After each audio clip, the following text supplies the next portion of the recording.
Rhyme of the ancient मारिनर।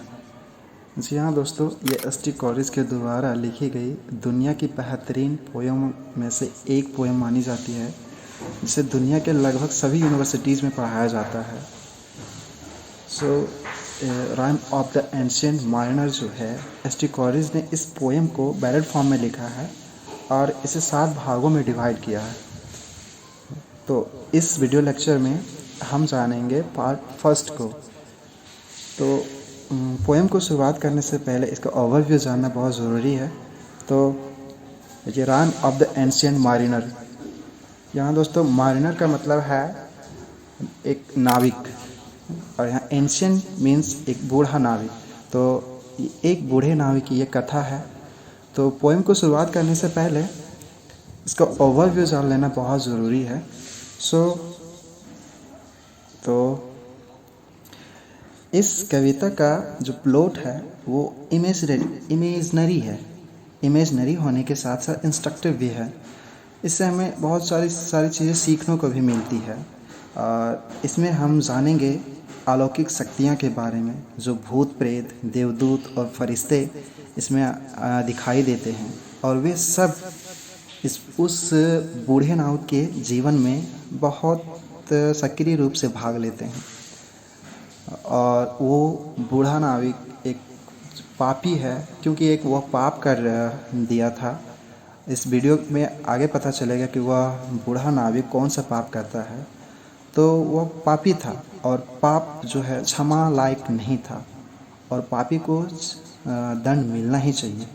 किसी भी इंसान को पशु, पक्षी या अन्य किसी प्राणी की हत्या करने का कोई अधिकार नहीं है, और यदि वह ऐसा करता है तो निश्चित रूप से वह पाप का भागी है। इस संसार का आधार है आपसी प्रेम और सहानुभूति। इस संसार के सारे प्राणी ईश्वर ने बनाए हैं, और वह सभी को समान रूप से प्यार करता है। इसके सामने छोटे बड़े का कोई अंतर नहीं है। उस बूढ़े नाविक का अपराध यही था कि उसने जो था एक बहुत खूबसूरत पक्षी अल्बर्टस नामक पक्षी की हत्या की थी, और वो पक्षी जो था वो इंसानों से घुल मिल कर रहना चाहता था, इंसानों से सहानुभूति रखता था, और जो इंसान की सहायता भी करना चाहता था। इस पाप का दंड उसे और इसके साथियों को भुगतना पड़ा था।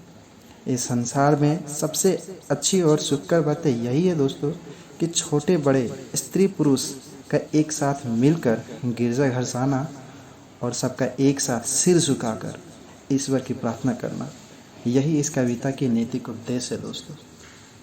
तो नमस्कार दोस्तों, मैं हूं Amit Kumar, and welcome to my YouTube channel literature in spirit. So in this video lecture we are going to discuss the first part of this poem.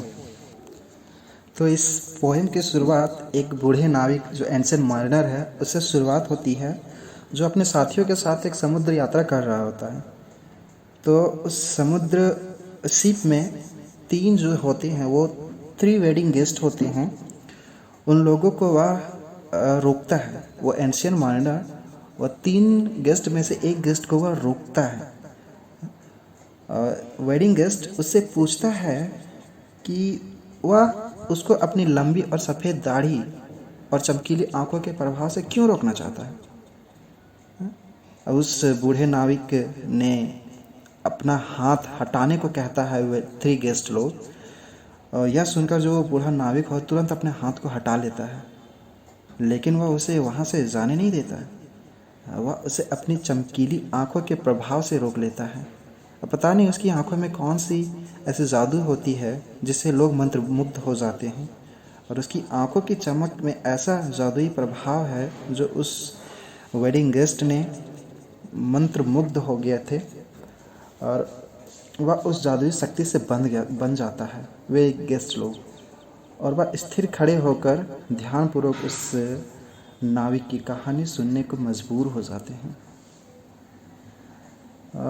वह एंशिएंट मारिनर जो है इस प्रकार अपनी कहानी को शुरुआत करता है। कुछ समय पहले की बात है। अब वह कहानी सुनाना शुरू करता है दोस्तों।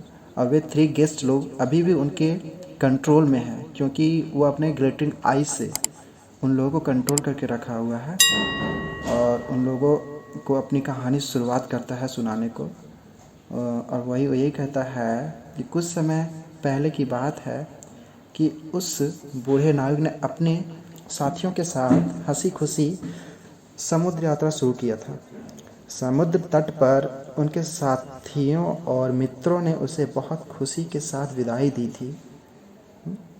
समुद्र में वे लोग दक्षिण तो साउथ की ओर जा रहे थे, और इसलिए उनकी बाईं ओर से सूर्य निकल रहा था और दाईं ओर डूब रहा था।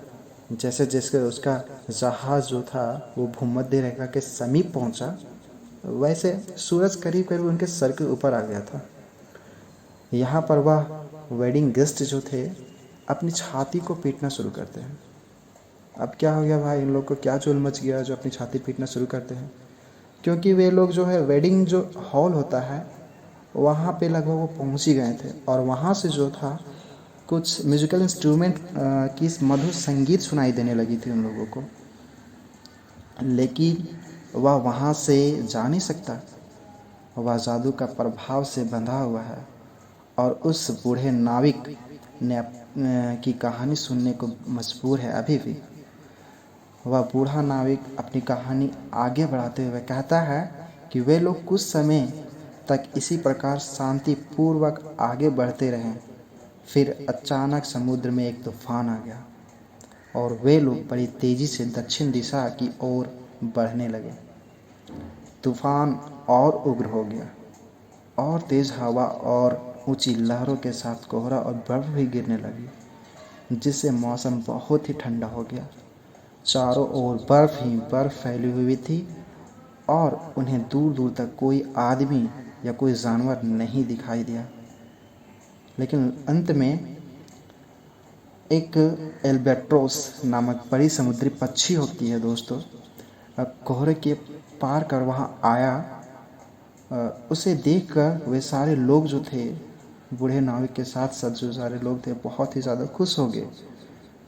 और उसका और वे लोग जो थे वह एल्बेट्रस पक्षी को एक ईसा मसीह के पवित्र आत्मा के रूप में उन लोगों ने स्वागत किया दोस्तों। उन लोगों को लगा कि अब एल्बेट्रस की पक्षी के रूप में ईसा मसीह आ गए हैं, अब हम लोगों को इस आंधी से, इस तूफान से हम लोगों को बचा कर बाहर ले जाएंगे। वह पक्षी उस जहाज़ के ऊपर चारों ओर चक्कर काटते हुए उड़ने लगा। बर्फ़ फटने लगी, और पायलट जो था वो पानी जहाज़ का जो पायलट था उसके बीच से जहाज़ को आगे निकाल कर ले गया। आगे निकलने के बाद मौसम बहुत ही शांत हो गया, अच्छी हवा चलने लगी। एल्बेट्रस भी उनके पीछे पीछे चलने लगा, और उनका जो साथी एल्बेट्रस जो था उनका साथी बन गया था, और हम सफ़र भी बन गया था। लेकिन अब जो वह बूढ़ा नाविक जो था साला पागल ही हो गया था। अब अचानक उसने अपना धनुष और बाण उठाया और एल्बेट्रस की सीधा हत्या कर दी।